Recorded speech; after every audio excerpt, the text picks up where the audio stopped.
With due respect doctor Mohammad ইউনূসের কাছে আমরাও দাবি জানাচ্ছি যে এখানে আরো বেশ কয়েকজনের নাম আসছে, তাদের ব্যাপারেও আপনার সরকারের সিদ্ধান্ত কি, নাকি পরবর্তী সরকার এসা আবার এরকম আপনি যাদেরকে মানে যাদের নাম টাম সামনে আনবেন, আবার আপনার সরকারের অনেকের নামও পরবর্তী সরকারের সামনে আনবে, তখন তো বিষয়টা কেমন হয়ে যায়।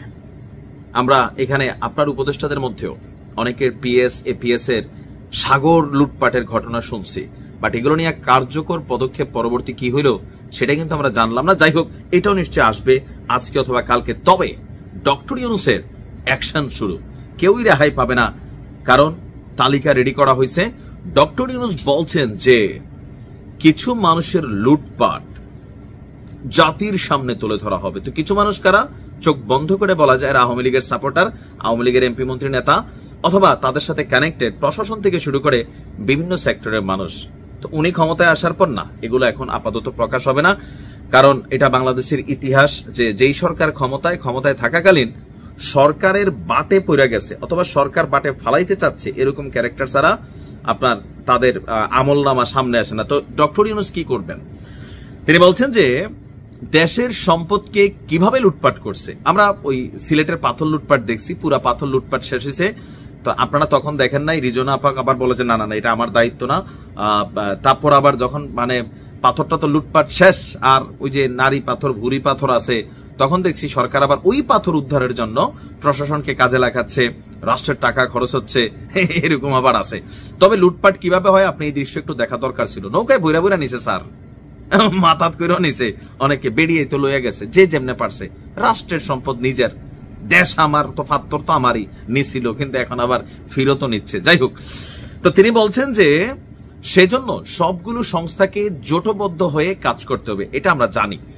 তো রাষ্ট্রীয় অতিথি ভবন যমুনায় গতকালকে জাতীয় রাজস্ব বোর্ড এনবিআর এর যিনি চেয়ারম্যান আছেন, এখন সাবেক যে চেয়ারম্যান ওনারও তো দুর্নীতির খবর আইছে, সরিষার মধ্যে ভূত আছে, আবার এখনকার চেয়ারম্যানের পরবর্তী সরকারে এসে আবার কি বের করে, কারণ বাংলাদেশে এখন এগুলাই হচ্ছে। আপনি দেখেন প্রত্যেকটা সেক্টরের প্রধান যারা ছিল আওয়ামী লীগের সময়, প্রত্যেকের আমলনামা তলব করা হয়েছে। তো তিনি বলছেন যে আমাদের যিনি এখন রানিং যিনি চেয়ারম্যান আছেন, যতটুকু এই ব্যক্তি সম্পর্কে আমি নিজেও দেখছি যখন নিয়োগটা হয়েছে, কেরিয়ার বা ওনার এক্স লাইফ মনে হয়েছে মোটামুটি সৎ মানুষ। আশা করি ওনার সম্পর্কে ইন ফিউচার কোন রকম কিছু বের হবে না।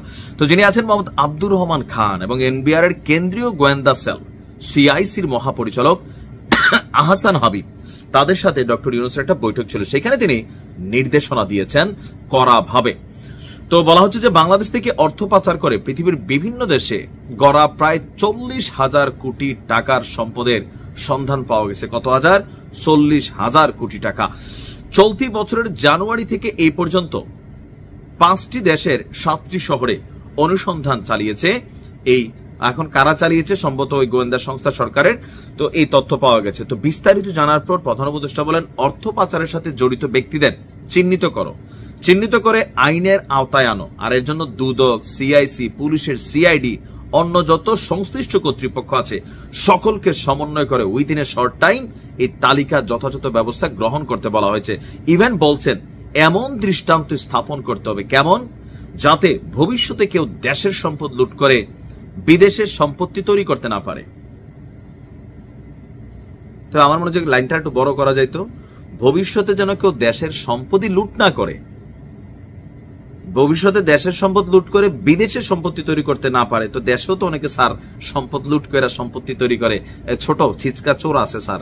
আপনি তো অনেক বড় মানুষ হয়তো এদের খবর জানেন না, বাট গণমাধ্যম পড়বেন, ফেসবুক দেখবেন, গুজবের পাশাপাশি অনেক নিউজ আসে। এই যে ধরেন পাথর লুটেরারা, এগুলো কিন্তু আমাদের দেশীয় লুটপাটকারী। পাথর নিয়ে ক্রাশার মেশিনে ভাঙাইয়া সেখানে জামাত নেতার মেশিনও বাড়িছে, বিএনপি নেতা বরখাস্ত হয়েছে, আবার জামাতের ইউনিয়ন চেয়ারম্যানের নামও আসছে। স্যার আমরা কিন্তু আসি, দেশীয় লুটপাটকারী আসি, তবে এই পাথর বেচা তো আর বিদেশ টাকা পাঠানো যাবে না, কোন রকম ধরেন লেবার টেবার খরচ দিয়া, তারপরে কিন্তু হয়। এই দেখেন পদ্মা সেতু নাটবল্টু খুইলা ফেলে, ওই জায়গার নাটবল্টু নাই সরকার লাগায়, পথচারী পারাপার। এই যে লুটেরা আমরা আসি, আমাদেরও একটা ব্যবস্থা করতে হবে দৃষ্টান্তমূলক, যে যেখানে যে নাট খুলছে তার আঙ্গুল সেখানে ঢুকে দিয়া এই নাটের কাজ করতে হবে। দুইটার এরকম ঝুলাই দিলে বাকিরা বন্ধ হয়ে যাবে। পথচারী পারাপারে যে সিঁড়ি তুলে নিয়ে যায় তারে লক করে ওইখানে বসা দেন, তার পিঠে 3 দিন মানুষ পারাক, মানে নিচে নরম জিনিস দিতে হবে যেন নারী বুড়ি বের না হয় আর কি, পিঠের উপরে যেন সিট দেওয়া যেতে পারে। টেকনিক আছে আমার কাছে।